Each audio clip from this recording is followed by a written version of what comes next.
If I had a problem, I'd be starving. I'd be hawking this watch. I do not have a problem. I enjoy gambling. We are back, baby! Am I live? Welcome to the show. Hey, I'm pumped. You guys are doing a hell of a job here at the Round Robin Pod. Hello, we're back. Hey, unleash the pod, Goblin. I got some good stuff for you, Emery. I got some good stuff. We'll start here. In the last 10 years, when two undefeated teams play in week 2, the home team has gone 25-12 against the spread. So week 2 matches with undefeated teams, home teams are Dolphins -2.5 against the Bills, Cowboys -6.5 against the Saints, Lions -7 against Tampa, Vikings +6 against the 49ers, Patriots +3 against the Seahawks, and Texans -7 against the Birds. Any of those pique your interest, Pop? Bills are at 2.5 right now. I You like kind of Bills? love that. Bills +2.5. Yeah, I'm probably out on submitting before Thursday for the Circa. I think just getting bloodbath by that muddy field in Brazil was so annoying. Those but- matchups you just said are all difficult to me. They all seem like tough games. Yeah. Well, I have another one for Actually, the Texans. You said the Texans too. Yeah. So and then I got another good. So I think the Cowboys is a good spot also. And the Saints and the Buccaneers are both. So the Buccaneers are getting 7 in Detroit, and the Saints are getting 6.5 in Dallas. And they both have another weird thing in common. So those two games already have in common that they're both 2-0 teams, and historically home teams that are 2-0 or that are 1-0 playing another team that's 1-0 have been good against the spread. And then there's another thing about those two games. So the Saints closed as 3.5-point favorites against the Panthers, and now they're 6.5-point dogs to the Cowboys. So it's very rare that a team wins by 20 in week 1 and then gets listed as a dog of 6 or more points in week 2. And that's also happened with the Buccaneers. Closed as 4-point favorites against the Commanders, and now they're 7-point dogs to the Lions. And then when that has happened before, it's a pretty small sample size, but when that does happen, the teams that are favored in those games are 4-0 straight up and 3-1 against the spread. So to me, I think I know it's a really small sample size, but to me, it means that if the Bucs and the Saints were actually good and they weren't just like the lines, like they just blew teams out, but they blew really bad teams out. So they're getting a bunch of points coming off of a blowout win. Seems like a really good spot to fade them. But those are just two. I was just digging around looking for stuff because I think this week's really hard. I'm tempted to take all dogs this week. Another thing that happened is week 1 was like NFL favorites went 13-3 straight up on the money line and 9-7 against the spread in week 1. It's tied for the best straight up record for week 1 favorites since 2002. The night games favorites in the night games started 4-0 straight up and 4-0 against the spread. So my instinct is it's a dog week. Things start to shift back, but who knows? And I don't know. Jamie, what do you think? Do you think those stats, that sample size is too small? Because I think I kind of like the Lions and the Cowboys. If I'm gonna lay points, those are two juggernauts at home that play awesome at home in their dome, and I think the other two teams coming off of those big blowout wins are going to be feeling themselves, and they're not very good, and they beat like two of the worst teams in the league probably. Yeah, I think I like the Cowboys a lot Okay. more, Okay. just because I think I'm not a Saints believer, and I think they beat the worst team. I think the Panthers, after watching that game, are probably the worst team in the league. And then You, and really then quick. No, go ahead. Finish your thought. yeah, well, we have a side bet. I took the field, and you took the Panthers to be the worst team in the league, Yeah, to have the hey, worst record. Emery, like literally the first thing we ever recorded, we started arguing about who the worst team in the NFL was going to be, and I said I'll take the Panthers to have the worst record this year. You can Yeah, have the field. I'll take the Panthers. yeah. The I mean, we know the Bucs are pretty good. They made the playoffs last year. They won a playoff game. I don't think the Saints are going to make the playoffs, and so I like fading the Saints more. Mhm. It's a huge game for the Bucs too this week, going back to Detroit where they lost in the playoffs last year. Oh, Um, yeah. No, you're right. but It is. but they still lost to the Lions in the playoffs and didn't cover the spread of 7.5. So7.5. it's kind of the same scenario. I don't think I mean, the atmosphere in Detroit's not going to be the same. It's not going to be as hard of an environment to play in as a playoff game. Um, I don't know. I think I would stay away from that game Yeah. because after watching, I think Baker's playing really, really good football. I watched that game this weekend. He looked great. I don't see any reason why we should fade the Bucs in that spot. But I'm all for taking the Cowboys in this spot. This is a spot at home where the Cowboys just historically, or the last, I would say, 7, 8 years, ever since they've had Dak, they just Yeah, win at home they and they crush win people. they beat teams by 21 plus several I mean, times. they only ended up beating the Browns by 16, but they dominated that game on the road in Cleveland. Hey, I got a quick trivia for you guys. J-Mac, you'll like this. So the Saints beat the Panthers 47-10, right? Mm-hmm. They scored 47 points. Guess how many passing yards your boy Derek Carr had? I'll tell you this. 189. Great guess. It's really close. I I'll didn't tell you check the this stats, much. no I'll tell joke. you this much about that game. I had a lot on the Panthers, and I watched Derek Carr's first touchdown pass. Like Yeah. that was probably the biggest chunk of his yards, right? Like that he had like a 50-yard touchdown pass to Okay. Shaheed, and then I was like, okay, solid start. And then I watched Bryce Young get the ball and throw an interception, and I turned that game off, and I never watched another play of the game. Yeah. So I'm gonna guess I just kept seeing the score updates at the bottom of the screen. Apparently, I'm guessing he had under 200 yards. yeah, he did. He threw for under 200 yards and they scored 47 points. Um, I I saw that Bryce Young threw an interception on the very first play of the game for the Panthers, and he threw an interception on the second play of the second half. Right. Um, he's gonna get benched. I mean, like, dude, I when you mean, I turn don't think so. For who? when you turn on the game, Andy Dalton is significantly better than Bryce Young at football. Like Yeah, but significantly. if they're not going to try and win right now, if like, what's the Hey, point? dude, when you turn on a Panthers game But and then Bryce Young comes running out onto the field, it literally looks like a Make-A-Wish kid is in the game. Wait, who's 13-year-old is in a Panthers uniform?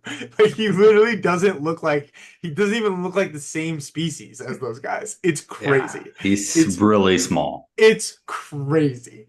Like, dude, trading your whole future for the smallest looking guy in the history of the NFL is so funny to me. It will never, it's so funny.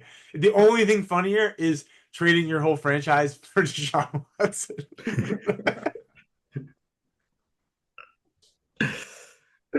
All right, Emery, I got some more stuff to throw at you. All Let me right. hear it. Let me hear it, baby.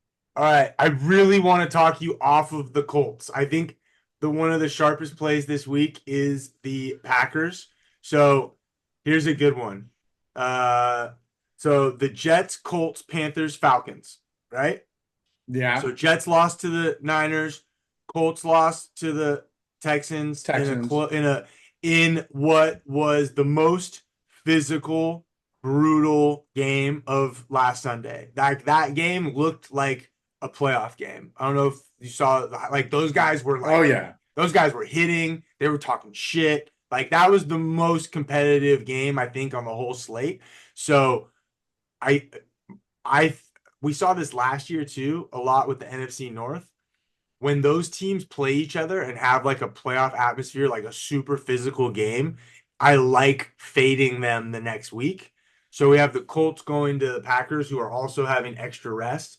And I know they're out Jordan Love, but Jets, Colts, Panthers, Falcons were all held to 25 minutes of possession or less in their week one losses. So they were the 4 slowest times of possession. So basically their defenses were on the field like 2 times longer than their opponents.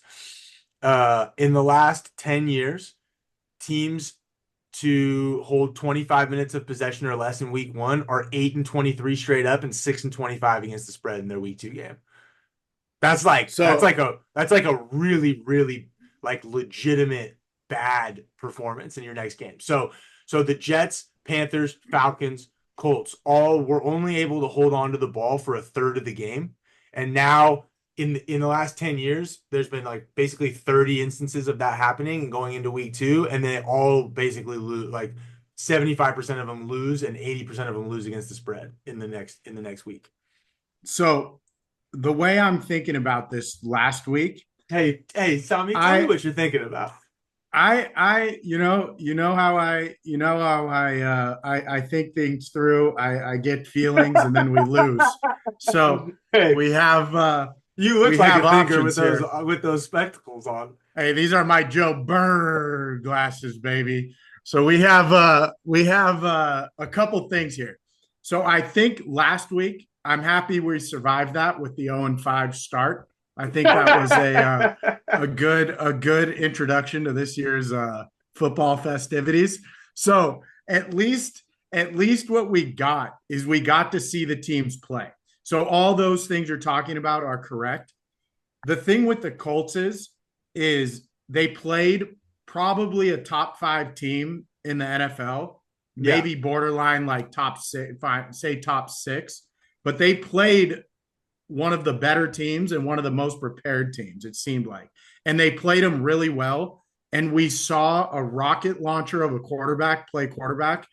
I mean, Anthony Richardson, first of all, that throw, top 10, maybe top 5 throws of all time, possibly the greatest throw of all time.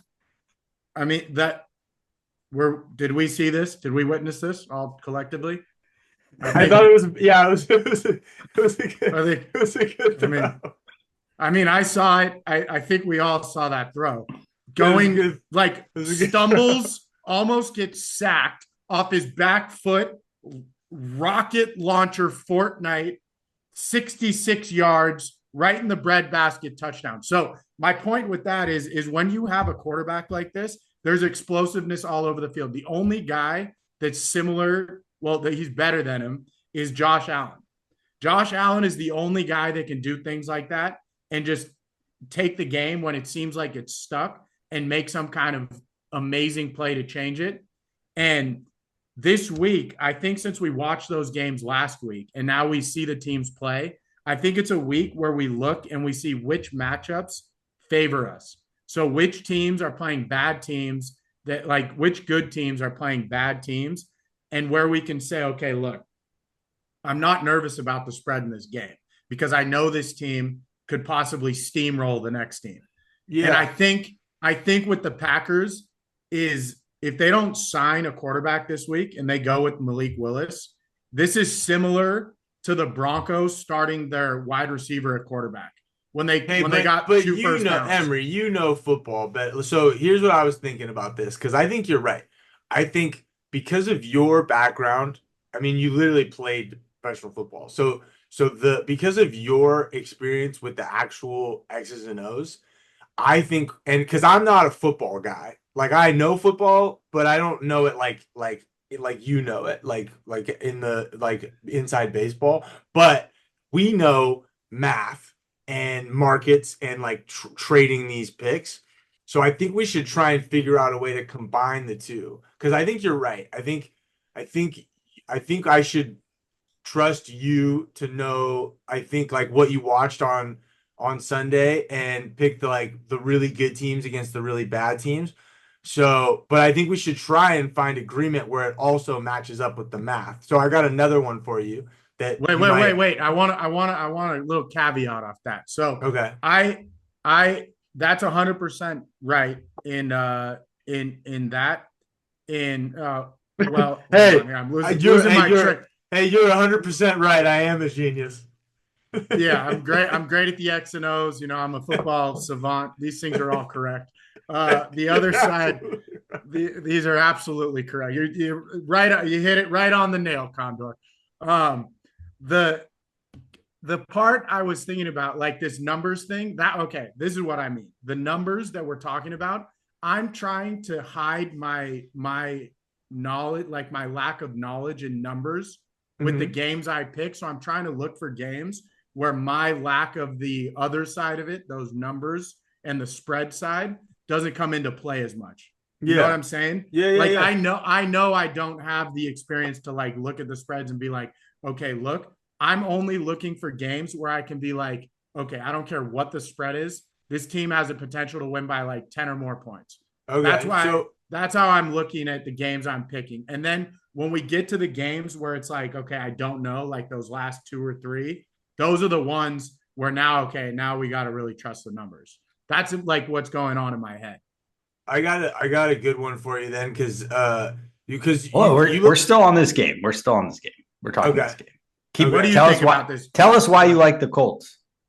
More info. The number one thing is this. That was a great game, playoff game. I agree. Matchup top. Texans are a top team. Colts played them like super tough. Could have won the game. The Packers, obviously they played on a mud field.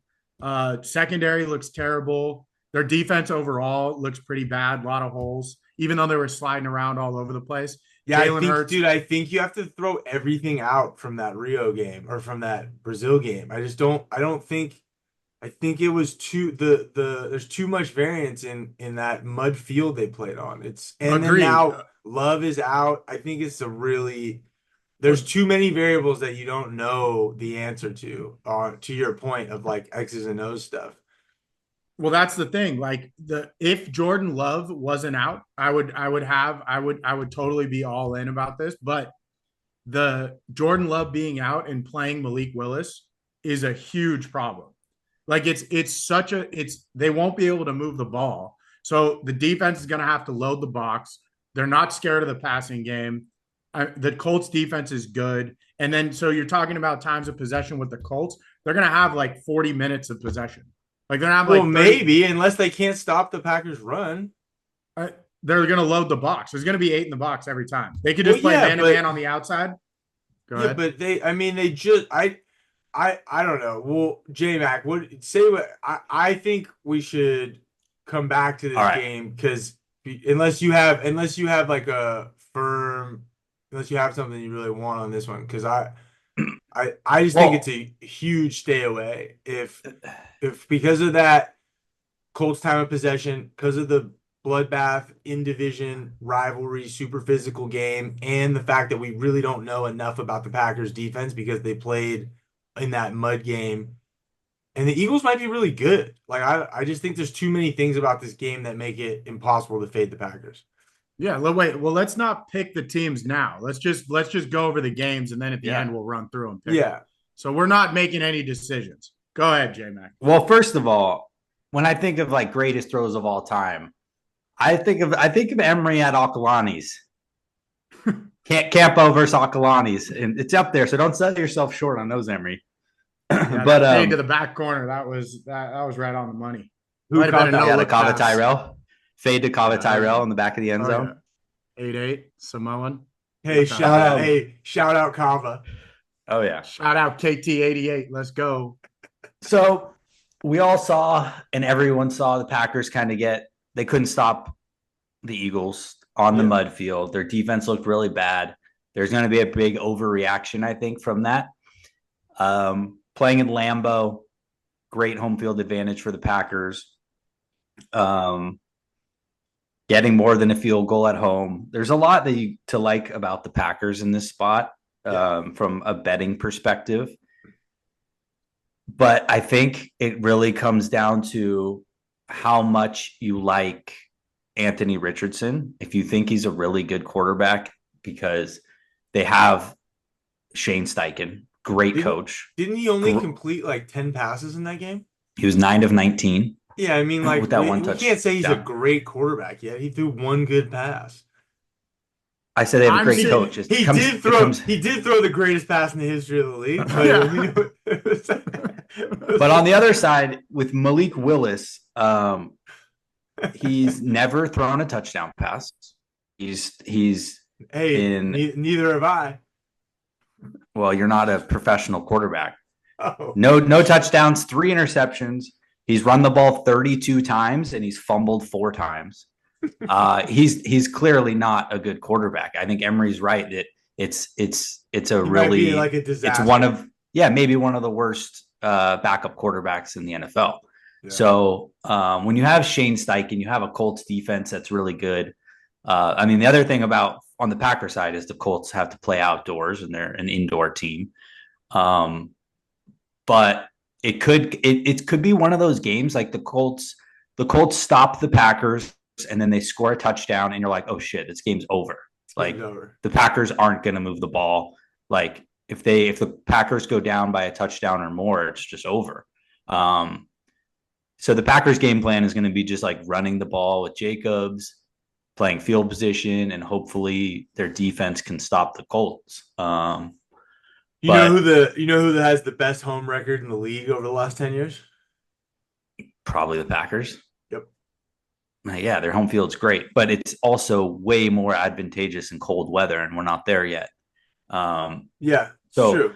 I don't know, man. I could see it being a close, like really low scoring game where the Packers run the ball like 80% of their snaps, maybe more. And I could also see the Colts just absolutely throttling them and winning by 35. Yeah, I think we're undervalued. Like we're underestimating how important that Malik Willis situation is. Like having a quarterback that bad on the field, it's not like you're plugging in Andy Dalton or, I mean, who else is a good backup? Even if you had Trey Lance, it's a better matchup than having Malik Willis. It is such a bad quarterback that I couldn't even believe the line was this low. I mean, I agree with you guys that on everything you're saying, except for that we don't know at all that the Colts are some juggernaut just because they lost by 2 points to the Texans. And absolutely, they have a rookie quarterback too who completed 9 passes. I'm just not. I think it's a really, really good math spot for the Packers plus 3.5, but I'm totally fine with a stay away. Under no circumstances would I want to lay 3.5 points in Lambeau with basically a rookie quarterback. I mean, Richardson didn't play last year. He's basically a rookie quarterback. I mean, I'm trying to go ahead. We've done like 20 minutes on this game, but go ahead. Wait, I got one more thing. So I'm trying to convince you on this. In this specific case, this quarterback situation takes the numbers out of it because it's almost like you're not putting a professional football team on the field because you're missing the one thing that makes you a professional football team. Like Anthony Richardson is a professional football quarterback, even though we don't know, but when we don't know what he's going to be, but he's still, you know, you're going to get a touchdown at any moment in the game. You could get a 40-yard run. You could get a pick. Even if they pick it off though, you know, Malik Willis isn't going to throw a touchdown pass. I mean, how you guys are making a lot of assumptions about how bad. I mean, you guys might be right. Malik Willis might be the worst player in the history of the NFL, but you don't know that for sure. I mean, the last couple times I watched him, go to his highlight reel. It's pretty bad. It's pretty bad. He's made. All right, 3. let's move on. Yeah. Because I have another one that's similar. Because you want to be on the side of teams that you like, that you think are really, really good, that you saw like play really well last week. And the Texans also have an awesome. Where is this? The Texans also have an awesome math advantage. So Caleb Williams was the 19th quarterback since the merger to go number 1 overall, start in week 1 of his draft year. So those quarterbacks are now 4-14 and 1 straight up and 6-13 against the spread in week 1. He literally played terrible and magically covered and won his week 1 game, throwing for like 100 yards. Now, all 27 of those quarterbacks that started week 1 went 5-22 straight up and 10-16 and 1 against the spread in week 2. I think the Bears were the most overrated team coming into week 1, which was part of the reason why I loved the Titans in that game. And then I just don't see how they can't still be overrated when they somehow magically won in week 1 and they played terrible. And Will Levis, like, literally the reason that they won that game is Will Levis made the worst play that I've seen in a football game in 5 years. Like, he literally 5 years, dude. That might be the worst play I've ever seen in a football game. It was so bad. It was like so going bad. back to the butt fumble. That's like the butt fumble. Dude, you're right. Which was 20, it was almost 15 years ago. It was The as bad as the meme. yeah. He knew how bad it was. That's as good as the meme of Mark Sanchez with his face straightening, just straightening that guy's straightening his ass. So I think I would feel pretty good about. I mean, look, I would like to stay away from Colts and Texans because I think they had a brutal game in division, and now they're both going to be like a little let up. And I think the Bears literally. I don't know. I hate the Bears coaching staff. I don't think the Bears are any good. I do think their defense might be good, but if I'm going to lay points out of those, like just because we're coming straight off of the Colts-Packers game, I would much rather lay the 7 at home with Houston against a bad Bears team than lay 3.5 at Lambeau. But that's just me. Did you guys see the coach of the Titans after the game? He's like, if we would have just punted on 1st and 10 every time, we would. Did he say that? Did he say that? That's I said they would. Jamie, I literally said that to Jamie yesterday. Connor said that. They would have won the game 100%. The Bears are trying. They were super safe with Caleb Williams. They look god awful. They're terrible. He threw three picks. He threw like 3 picks that they dropped too. He was like worse also, than he was. Mike Evans and Rome Odunze got hurt. They just had like nobody. DJ Moore, you mean? Or DJ Moore? Rome Odunze and Keenan Allen? Did Keenan Allen get hurt? Yeah, Keenan Allen got hurt. He came up. You said Mike Evans. Mike Evans. Oh, yeah. Keenan Allen. Keenan Allen and Rome Randy Moss got hurt in the second quarter. Yeah, Keenan Allen had his heel injury. Yeah. It was just over. The game was over. I think the Bears are really bad. It's possible the Titans' defense is really good. I think we'll find out this week if the Titans beat the Still Jets, hanging on to those Titans, huh? If the Titans' defense is good, we'll find out this week. But I know the Bears' O-line and offensive play calling and coaching is all really bad. And I don't really want to lay any points this week, to be honest. But if I'm laying points, the teams I like are the Cowboys and the Texans. I love the Texans. I love the Texans. And we're so right about how overrated the Bears were coming into the season. Yeah. And how just the entire public was on the Bears. Yes. It was like the biggest Hard Knocks like public team of all time. And Hard Knocks is always that way. And this was the most ever. And everybody bet the Bears. And everyone is riding high on the Bears just because they won. And they're probably a little bit blinded about the game. Like, they all won their bets. They're going to double down, just let it ride on the Bears again. And this is like, remember we even talked about it before the season. Like the more games the Bears win, the more of a fade they're going to be. This couldn't be like the more obvious spot where there's zero chance they should have won that game. And all right. I love it. The Texans' first home game.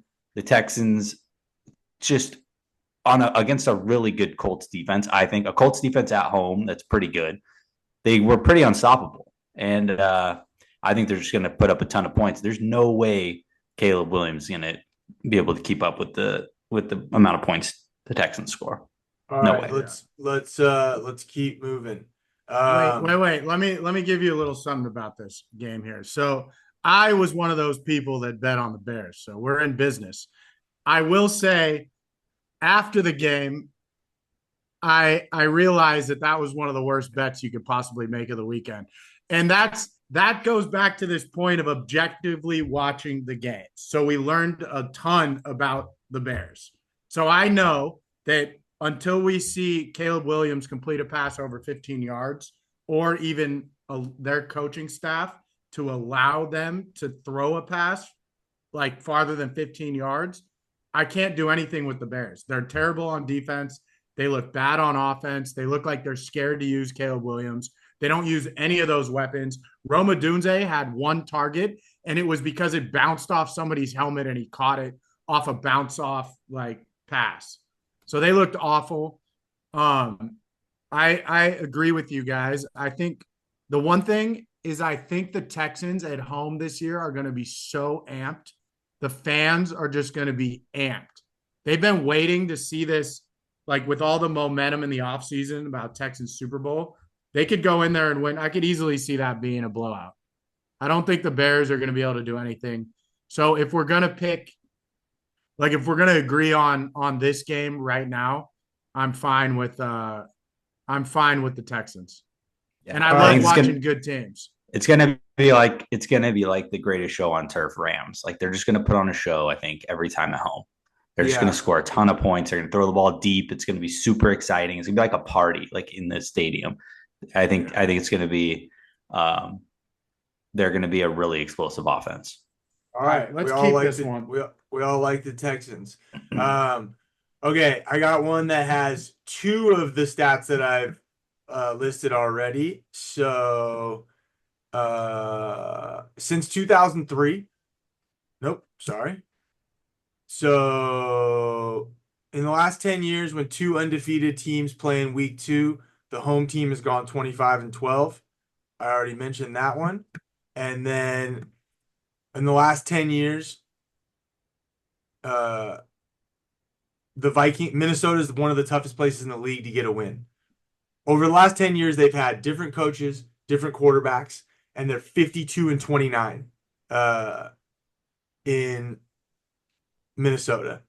And they never have a Super Bowl roster, and they always are in those games and win those games at home, and they're getting 6.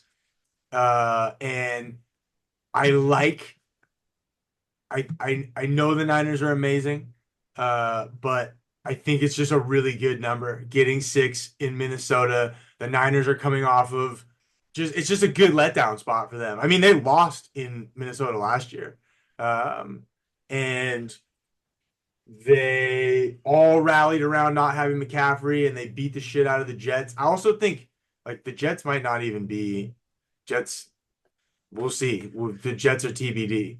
I actually am kind of high on the Vikings with Sammy Darnold, and I really like Vikings +6. I think you get a home dog, coming off of a nice game where nobody got hurt, where they just like their game plan worked and they beat the dog shit out of the Giants.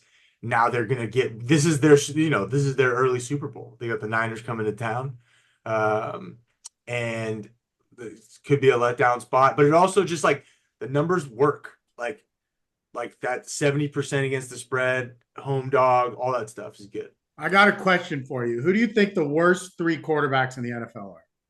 Bryce Young, Deshaun Watson, and Daniel Jones are like by far the 3 worst, right? Yeah. So my point is the Vikings Malik Willis. The Vikings beat Daniel Jones, and the Saints beat Bryce Young.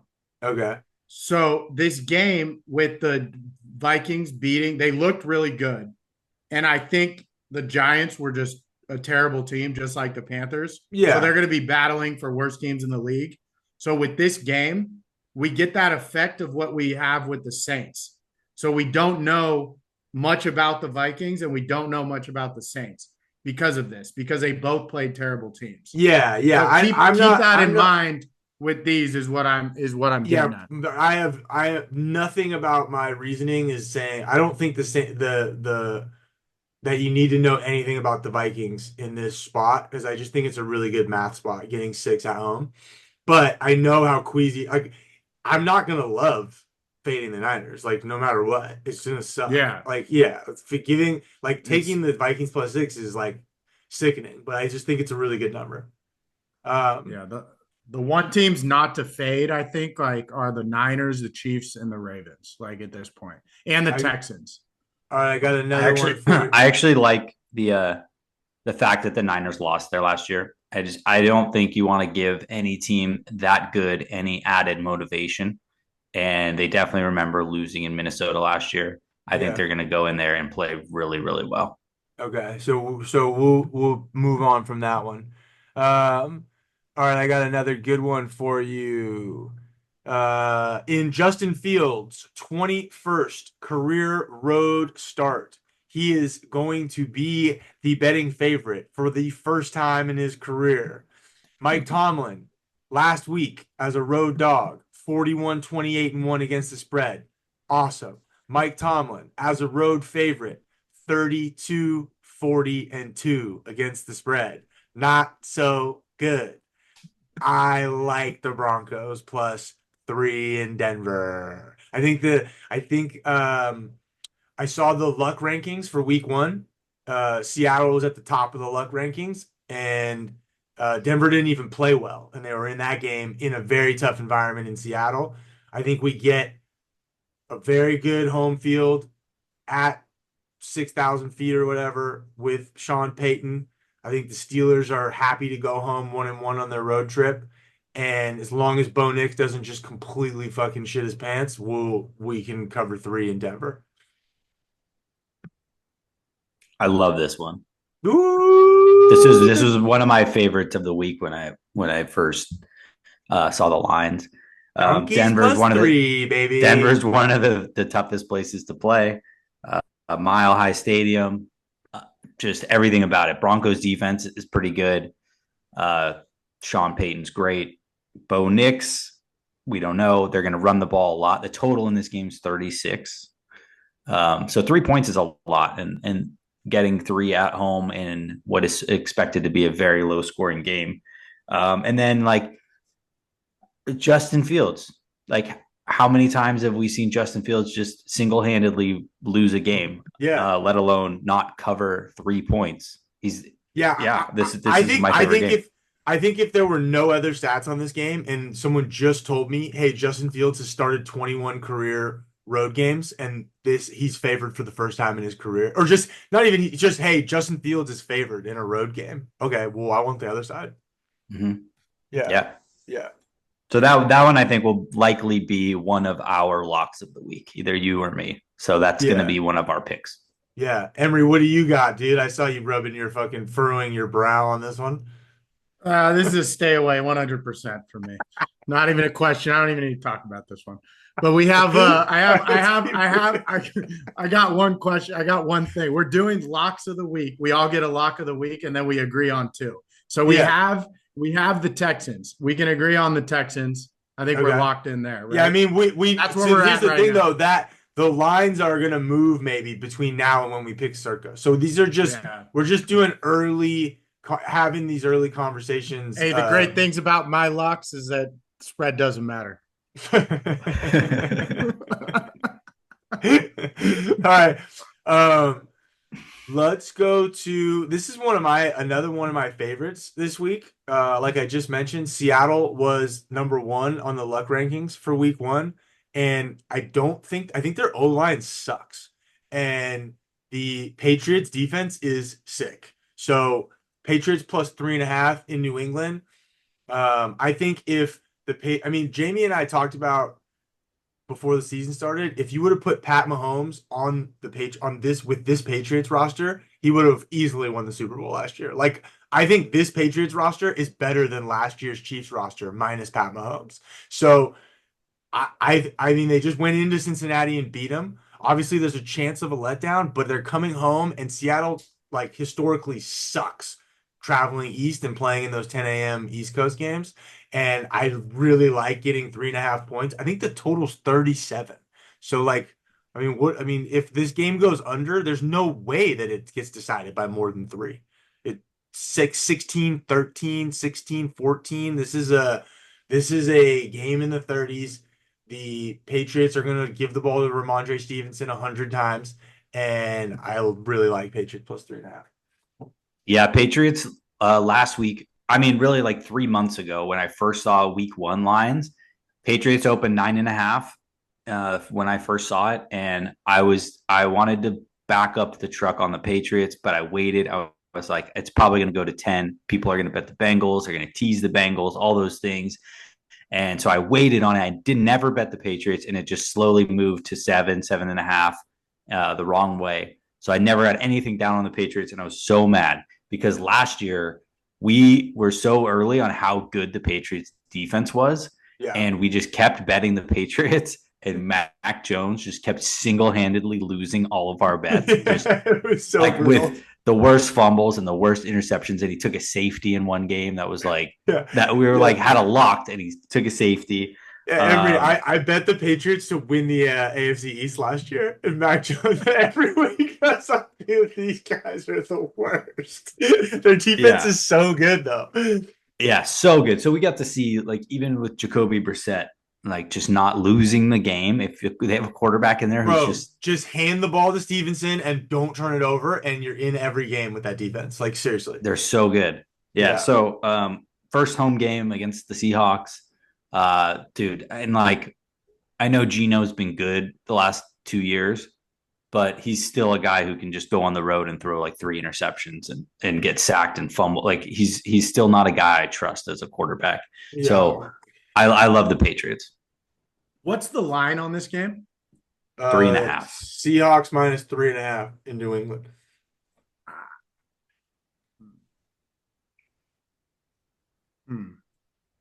So I think this is one of these things where I don't have enough information about the Seahawks and I don't have enough information about the Patriots. I think it's because you think the Bengals suck. I think the Bengals might be one of the, like, at this point, I think they're going to get blown out by the Chiefs. They're going to lose by 2 touchdowns. Yeah. So I just think they might be that bad that they made the Patriots look that good. And then the Broncos might be a little bit better than what we think. And the Seahawks they're pretty good. Their offense is pretty good. They got good weapons. They move the ball. They're not bad. Geno Smith isn't a terrible quarterback. He's like top 15 quarterback in the league. Maybe on obviously the lower end, but he's still a decent quarterback. So the thing is with that, I don't know enough about the Broncos and the Bengals to make a decision about the Seahawks and the Patriots yet. Okay. But you guys could be totally right. These points about the defense, they've always been historically great on defense. Like, they've just been amazing. Last year, the offense literally gave away a game for no reason when it was tied. And the Raiders they tried to fumble Ruski it to the end zone, and they just gave it to the Raiders for a touchdown. Oh yeah, that was covered the spread. That's in the running for worst plays of the last 5 years. It was a tie game. They could have just gone to overtime. Yeah. They just start lateraling for no reason. Yeah, they started playing pitchy woo woo for no reason. Okay, on the 50-yard line. So, all right, I have 2 more, and then we'll do Chiefs and Bengals. So,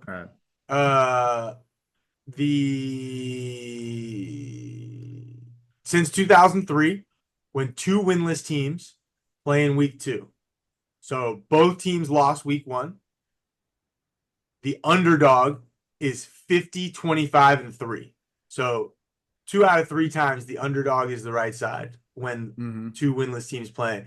And then I really like the winless teams that are at home. So the Titans plus 3.5 against the Jets.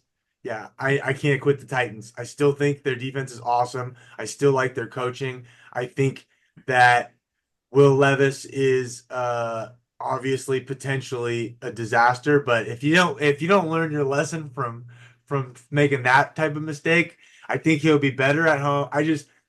I think the Jets O-line and sucks. And Rodgers looked not healthy to me. He can throw. Like, if he has a perfect pocket, he can slang it still.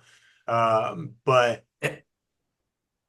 Hey, bro, I'm already getting last year's Patriots vibes from this Titans team where we're like, their defense is so good. They're so well coached. And then Mac Jones is like, I mean, he can't be that bad again this week. We got to bet the Patriots again this week. And then just like he makes a worse play than he's made all season long. And so I don't know. Maybe you're done with Will Levis. I might be willing to fire them one more time, but if we see, because we literally fired the Patriots like 8 straight weeks, and then I don't think it was that many, but it was like, dude, it was like 5. It felt to me like 8 straight weeks. We bet them. I think 4 out of the first 5 weeks, and they started 1-4 or 0-5, and they didn't cover any of those spreads either. I honestly, in however many games that was, I don't even think Mac Jones made a play that bad. Like, he didn't. Where we're saying that was one of the worst plays of the last like 5 or 10 years. Yeah, Mac Jones was more about like once they ran the ball all the way down to the red zone, then he would turn it over. Like, he'd be like, "Oh my God, you guys are finally about to kick a field goal." Or he would just drop back and just stand there and hold the ball until somebody came and took it away from him. like throw it away. And someone would just come and just like take the ball out of his hands. He loved getting sacked. Yeah. Sack Jones. Sack Jones. Okay. So anyway, I mean, maybe I don't know. I'm nervous about Will Levis. I'll say that. Maybe one last. I know Emery doesn't like this one. Yeah, you're 100% right on that one. We got, I mean, these are like the Titans are god awful. They're the same as the Bears. They're the same in the same category. Like that. They're not. They absolutely demolished the Bears in that game. They're better than the Bears. They just have a Will Levis problem. They have a quarterback problem. Fine.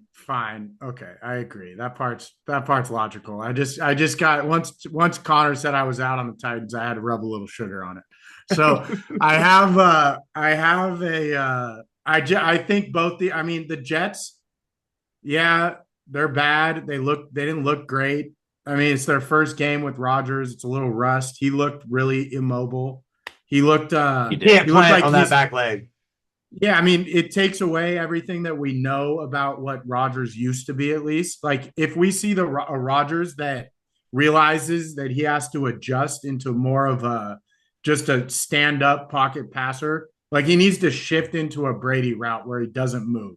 Like, he's just moving around the pocket, and he's not, like, a couple times in that game, when he's trying to, like, twirl out of there, it's just, you can see he can't move. He just can't, he just doesn't have that right now. Maybe it wears off when he starts to have more confidence.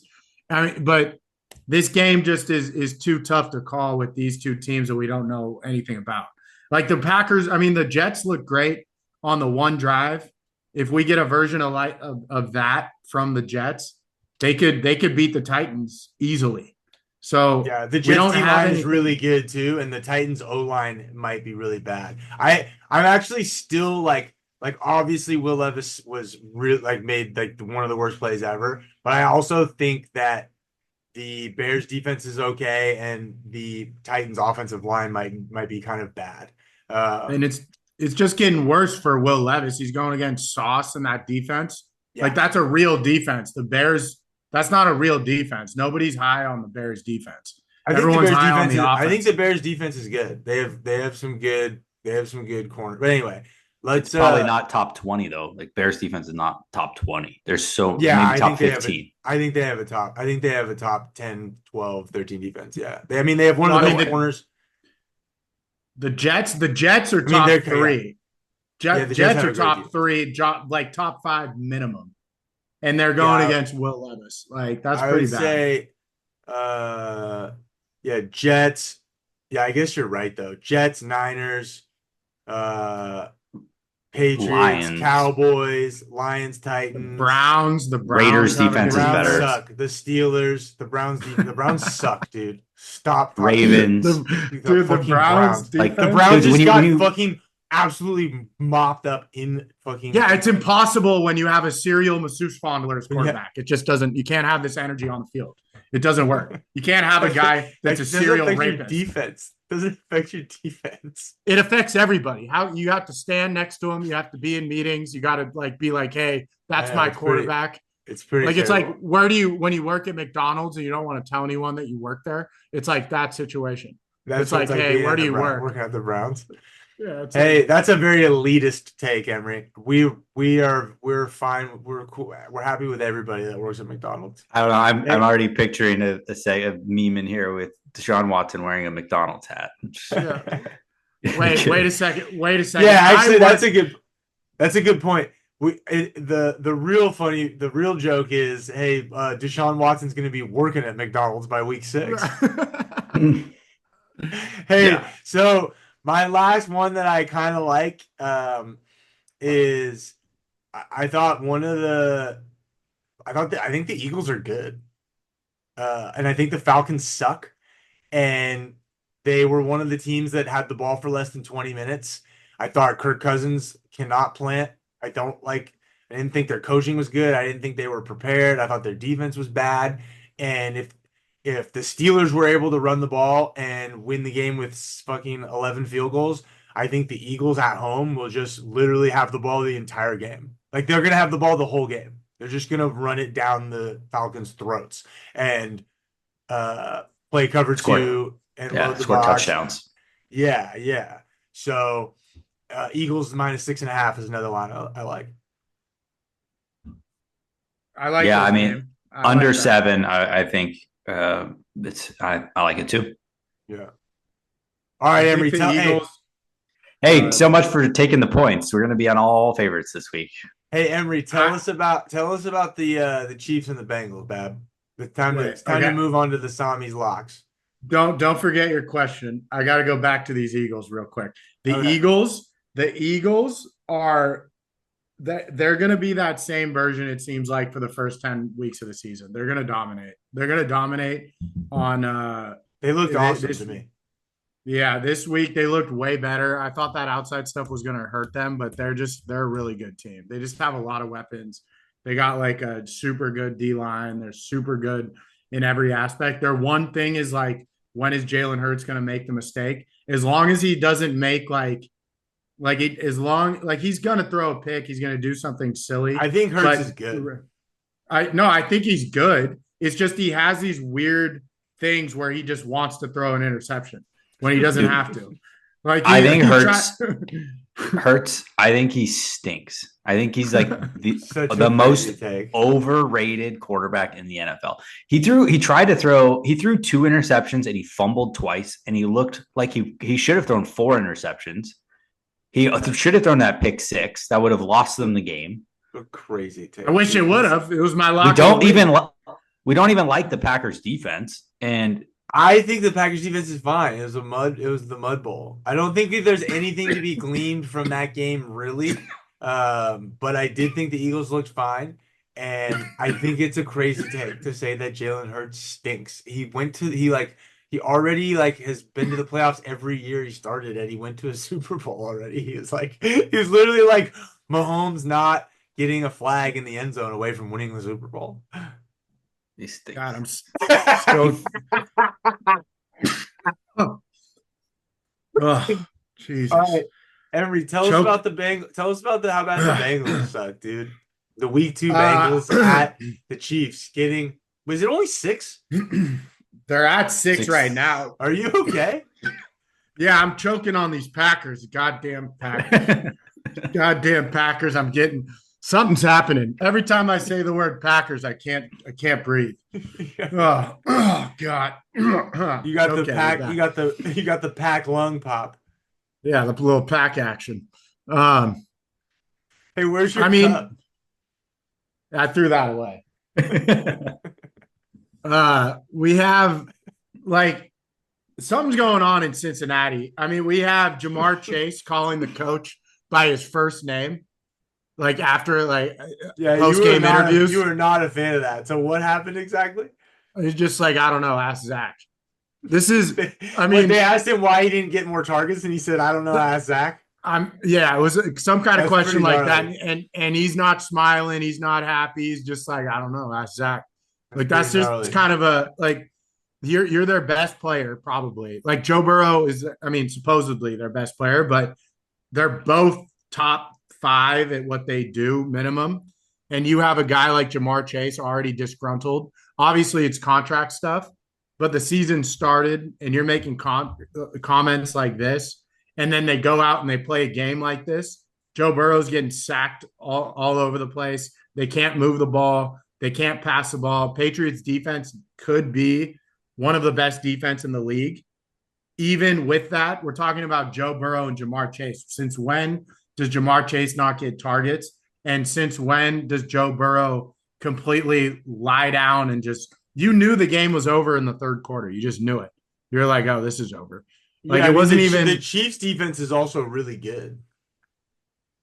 Exactly. So you're playing another good defense, and you have, it seems like, I mean, that, you know how that affects them when you have a receiver causing issues in the locker room. Like, he might just be a menace. It might be like another situation like Stephon Diggs when he's not happy. He kind of just, it just, the whole locker room becomes disgruntled. It's like a weird, like when you go out in the field, you know something's happening. In order for that not to happen, you need some big dog veteran players that can just be like, yo, let's throw all that shit away and let's go play. You need old school guys that can handle that, but these guys are young. It's still, they're early. So when it's a young team, you have a young coach, receivers calling him by his first name. I just think they got bad momentum right now, and they're going to play a Chiefs team that, like we talked about, they weren't even good in their first game, and they probably beat. Go ahead. I hate this number, but I love this game. Yeah, I think that's the only. Yeah, I think that the Chiefs hate the Bengals. I think that this is a lot of these guys are still on the team and coaching staff from when the Bengals beat them in the AFC Championship game and went to the Super Bowl. I think they love to beat the Bengals. I think Mahomes hates that people think that Burrow's in the same stratosphere as him. I think the Chiefs are world beaters. I think they played really bad in the Ravens game, and the Ravens are hella good, and they still covered what this spread would be. They still won by 7. So I also think that it's possible that people are going to fake themselves out on this game, and they're going to go, oh, I think the sharp side is the Bengals +6. And I actually think that the dummies are going to take the Bengals in this game, and Chiefs laying less than 7. I still think people don't realize what we know is that this Chiefs team is like 2008 Patriots. Like, I think this team has like a legit shot at going undefeated and all the way through the Super Bowl. This team's fucking sick. And I wanted to add one more thing. I think with spreads go out the window when you talk about the Chiefs. I think it's a different thing. There's no numbers involved when we're talking about the Chiefs, especially in matchups that are bad team versus the Chiefs, like average team versus the Chiefs. And when the Chiefs are motivated, I don't think there's this spread could be 15. Joe Burrow's been in the NFL for 4 years. He's 0-4 straight up in week 1, and 0-4 against the spread in week 1, and he's 0-4 or 1-3 straight up in week 2, and 1-3 against the spread in week 2 in his career. These are numbers I like to hear, baby. I don't know why they suck so bad the first 4 weeks of the season, but the theory, I guess, is that Burrow never plays in preseason, and none of these guys play in preseason, and they just use the first 4 weeks, similar to how, the Patriots used to do this when they didn't have juggernaut teams too. They would feel teams out, and they would not cover the first 4 weeks, and then they would get better as the season went on. I think if the Chiefs play a good game, it's like a bloodbath, like it's just a rout. Yeah. I think you're right about a lot of people are going to be taking the Bengals. A lot of the dummies are going to take the Bengals. Yeah. One stat we loved last week was Mahomes as a field goal or less is just historically dominant. Yeah, he's unbeatable. As a favorite of more than a field goal, he's actually not. He doesn't have a great record against the spread. Even at home? They win. Yeah, they win a lot of games by a field goal or less. but I also think that this Chiefs team might be the best that he's had. Yeah. I think this team is something really special. And I think you're right that they could be. We've actually talked about that this might be like the Patriots of 2008, where they like run the table. And they somehow, after how good they've been the last several years, they still have a bunch of added motivation. There's been a bunch of things said about them and about Mahomes and how he like finished fourth as voted by the players as the fourth best player in the league. All the Bengals stuff of the past, the mayor calling it Burrowhead Stadium. Like, you're right. He definitely remembers all of that. And they don't like the Bengals. They hate the Bengals. This will be another just game that for some reason, like, the game will start and you'll see that the Chiefs have, like, they're just all in on winning this week 2 game and they're going to score a bunch of points. And if the Bengals start slow, like they always do, there's no reason. We have seen no reason to bet the Bengals in this game. Yeah. So I think I like the Chiefs as well. So we've got early agreement on Cowboys, Texans, and Chiefs as favorites. Way to sneak in the Cowboys there. We got you don't have it. You don't have enough. We didn't go through the Cowboys yet. Yeah, we did. We said no. We didn't go through the Cowboys. We went through the Texans. We have the Chiefs, and then what was the third? There's another one in there. We're forgetting it though. Broncos. You didn't love the Broncos and the Broncos Patriots. There was another game in there. Colts. You like the Colts? Oh yeah, I like the Colts. Yeah. So we didn't go through the Cowboys. Well, we threw it out. Yeah, remember I told you. Yeah, I told you that the Saints and the Buccaneers are both in a very like strange spot where they were both laying 4 in week 1 and they obliterated the teams they played, and then now they're getting more than 6 in week 2. It's a very, very rare situation, and to me, it's like speaks volume. Like the numbers like really stick out to me. It's like, oh, if Vegas had it, like Vegas wants to actually make the Cowboys like 8-point favorites in this game, and they want the Lions like to be 8-point favorites in their game, but they just watched the teams that they're playing win by 30, so they have to be like, all right, well, let's just make it 6.5 and see if we can get even betting on both sides. I think the Cowboys should be favored by 7. I think the Lions should be 7.5, and you're getting it at 6.5. I also think, like Jamie said, dude, they just pummel people at home. Like they really are good in Dallas, especially early in the year. They just beat the shit out of teams. And the Saints might suck. Like the Panthers might be historically so bad, and the Saints beating them at home with what's his name? Derek Carr throwing for 190 yards is like, who cares? They won by 30. They suck. Yeah. Yo, so we have the Chiefs and we have the Texans, right? As our we all agree that those are good sides. Yeah. Are we all good on those two? I think we're good on those. I mean, we'll have to see what the lines come out for the contest, because they come out tomorrow, right? They could both be 7. Like, you would just I'm ready for my lock of the week. Well, please tell us. Oh, it's the Ravens. Are we ready? Are we ready? Are you guys ready? Are we ready? Yeah. You ready for the lock of the week? You guys sure? Yeah. We're taking the Ravens, baby. 10 points. I don't care if the spread's 17. I'm still taking the Ravens. This game, they're going to win by 36. Like, they're not. This is going to be one of those games where the Ravens play at home, and it's just like 48-3. This is how that game's going to end.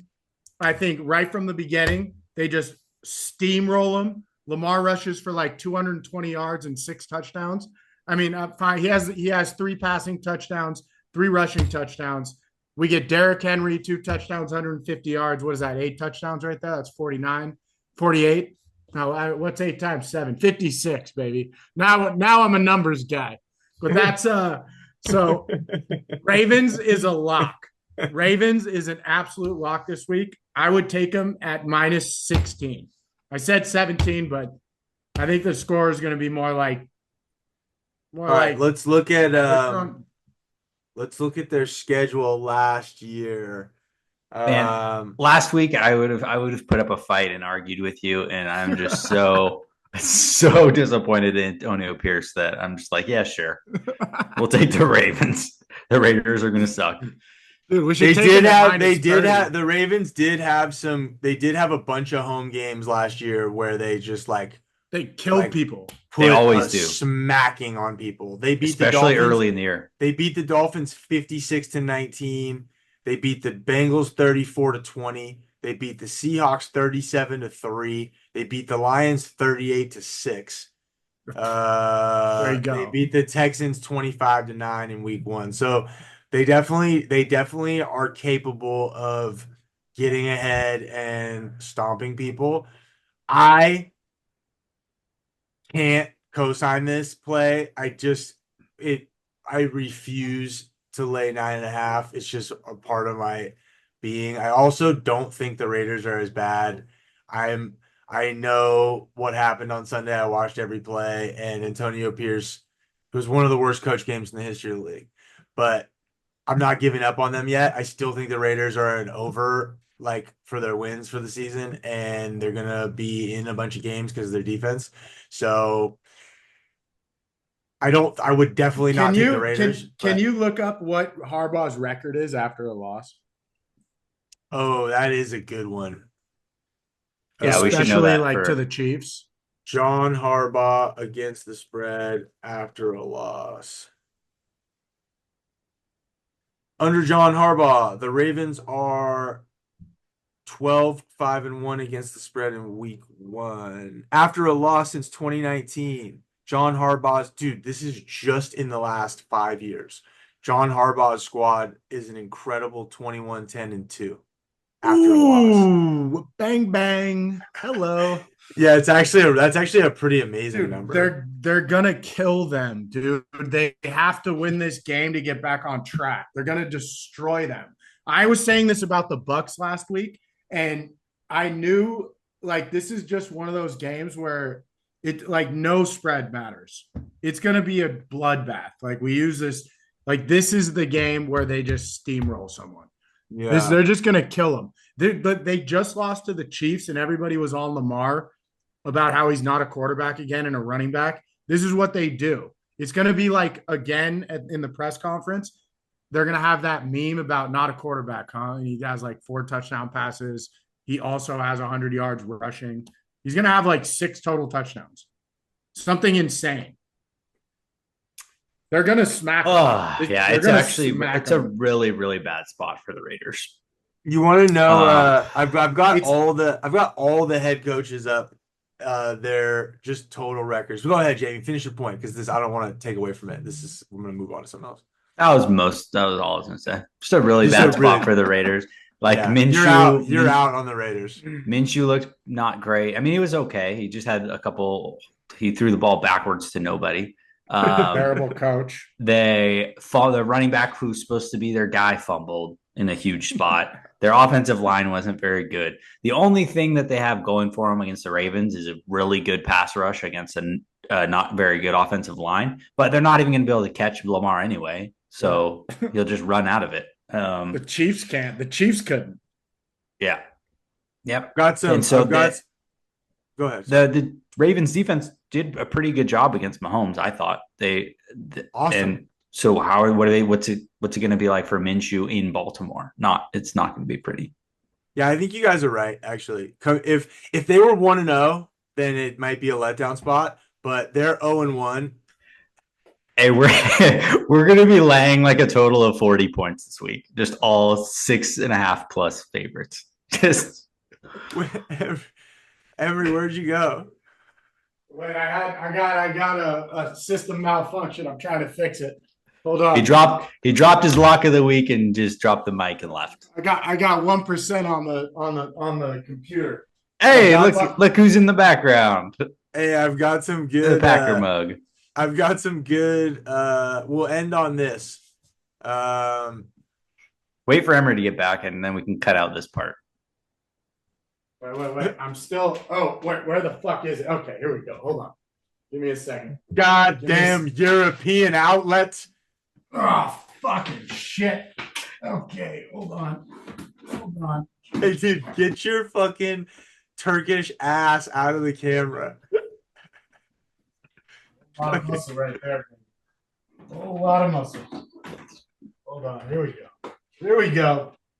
Oh shit. Hey, dude, Okay, what kind of operation are you running over there, dude? Yeah, I mean, where the fuck is Tech Crew? Where the fuck is Tim? Somebody get Dylan on the line here. Jesus Christ. Sandra, I'm not gonna ask again. Hey, I got a good one for you. Guess what? This actually impacts my decision for this weekend. D'Amico Ryans as a favorite is 3-6 against the spread. Let's see. Another one I like. There's only one game we didn't talk about that I'm interested in. Okay. And that's possibly the San Diego LA Chargers. You like the Chargers? I think I was really impressed with the Chargers. I mean, it's a really big number on the road, but if the Panthers are as bad as we think they are, and that Charger team just makes no mistakes, and Harbaugh is, I'm not going to put this in the contest, but I think that's when we might look back at and be like, wow, the Chargers are really, really good. I don't think we can finish. I don't think we can go straight from saying the Raiders are so bad they're going to get beat by 40 in Baltimore. No, the Raiders aren't that bad. They've like one of the worst coached games ever. Yeah, and that's what I'm saying. I think the Chargers caught the benefit of one of the worst coach games ever. If the Raiders, let's say, if the Raiders had won that game, let's just say he doesn't punt on 4th and 1, and the Raiders win that game 17-16, and the Chargers are favored by 6.5 in Carolina after Carolina just got beat by 40 in week 1. There's no way we're laying 6.5 in Carolina. I just don't think there's that big of a difference between what just happened in the Raiders game and them. You know what I mean? I just for the math part of it, I see what you're saying. I'm not saying you're wrong, and they might win by 30. But I just think from a number standpoint, it's a really tough. There's better spots to lay 6. Better spots to lay 6.5. There was one more. Basically, the Ravens are going to win by 40, right? I actually think you guys talked me into that one. I mean, I don't know if I want to just have 5 huge favorites in our thing, but dude, I think this is a week where it's just we're looking at these spreads and look at all the underdogs, put them on a board, and see if any of them make you feel comfortable. It's really hard to find comfortable dogs this week. I got a really good one. Guess which coach is 51-34 against the spread as an underdog? 60% win rate against the spread as a dog. He's a coach right now? Yeah. He's a coach right now, and his team is a dog at home this week. Oh, don't say anything. Don't say anything. Oh, okay. Hold on. Don't say anything. His team is a dog this week at home. Uh-huh.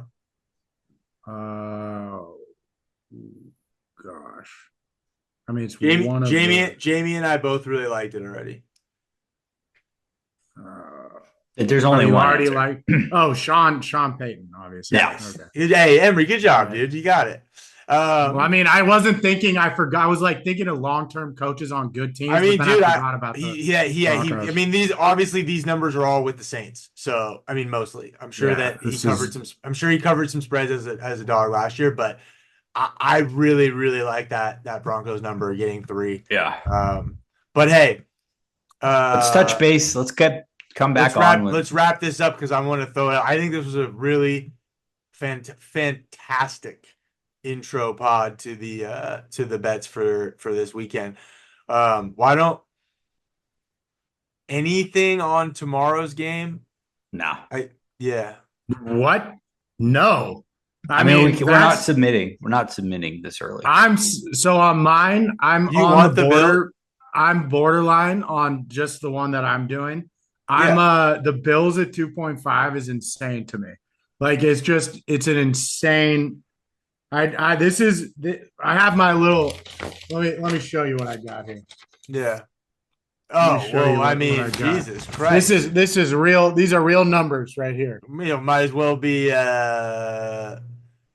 Chiefs, read Ravens, that? Bills, Chargers, Niners. Yeah, this is in Arabic. Well, way to back me up when I brought up the Chargers. You didn't say anything. Well, my battery almost died, so I was looking for a charger. Speaking of the Chargers, he was looking for a Chargers. So on the Chargers game, these are my initial thoughts on Monday, and I'm looking for like final swings here. The Bills I love. I just think giving 2.5 points to the Bills after the Dolphins were kind of subpar against the Jaguars, we don't know much about. I just believe in Josh Allen. I think he's one of the few guys that wants to win football games and play like not one of the few guys that wants to win football games, but one of the guys that takes it upon win them himself. Like by himself. Yeah, he forces them to win. It's kind of Mahomes like he's hella just good. not as he's hella good. He just turns into a superhuman. He got hurt. He got hurt Did that game. Yeah, he like fucked his left. He like landed on his left wrist hella bad. He's like, it's not gonna affect him really, but he's playing hurt for sure. A lot of these Thursday games though are just such a huge advantage for the home team who get to stay home. The Dolphins don't have to travel. They played at home last week. Bills have to travel. They don't get to practice really. And like just we've watched so many times how big of an advantage Thursday night is for the home team. I think there's so a lot of variance in Thursday games that it's like I don't even think any side is like right. But yeah, I think out of all of the like players in the NFL, quarterbacks specifically, Josh Allen is the one who I would want the most as a road dog on Thursday because of that. Like maybe they don't practice, maybe they don't game plan very much. He's the guy who just like, all right, I'm just going to do what I do and like take this game over by myself and win the game. Him and like Lamar. Yeah. Like, those are the two guys you want. You just go, oh, hey, nothing's working, but I'm 6'6", 275 pounds. Try and tackle me. Yeah. I think this is good for future Thursday games to just remember, like a team like the Raiders is a good example, like where you have Minshew and you really have to game plan. You need like extra days for like what they're going to run. And Minshew's not going to just like take the game over and win it for you. I think those like the Raiders on a Thursday game, you just like fade them on the road if they have to travel. Well, Tua sucks. Tua might be one of those guys. Yeah, I know, but they're home and yeah. Okay. Yeah, I agree. I mean, I'm a firm believer of just don't put the Thursday games in the contest. I just think I agree too. I just think it's a really good rule. Even if you love it and you're right on Thursday, so much can happen between Friday, Saturday when you have to submit the other 4 picks that you're just putting yourself at a disadvantage for 4 games for one game. Yeah. It's just silly. Yeah. I mean, the only reason I wouldn't take them is because I can't watch the game because it's at 2 a.m. So I'm trying to pick games that are all watchable. Because last week I stayed up to watch the Packers game, and it was the worst experience in my life. Like I don't ever want to do that again. I had to be up at like 9:30, went to sleep at 6 to watch that atrocious performance. Like that was such a waste of time. Well, I can't do that again. Let's wrap this up and let's the lines will come out and we'll hop on again. Before we go, we'd like to thank our sponsor, Maya Mexican Fusion, straight from Budapest, Hungary. We've got our guest man and single solo sponsorship. So if you happen to be cruising through Budapest, looking at you, Johnny K, or you, Will Fair, if you happen to be rolling through Budapest, pop on into Maya for 90% off of your meal. Hey, we're happy to have you guys. We'll be right back. if anybody gets to an hour and 10 minutes into this pod, then let's wrap this up. All right. Love you guys. All right. Love you. Bye. Adios. Love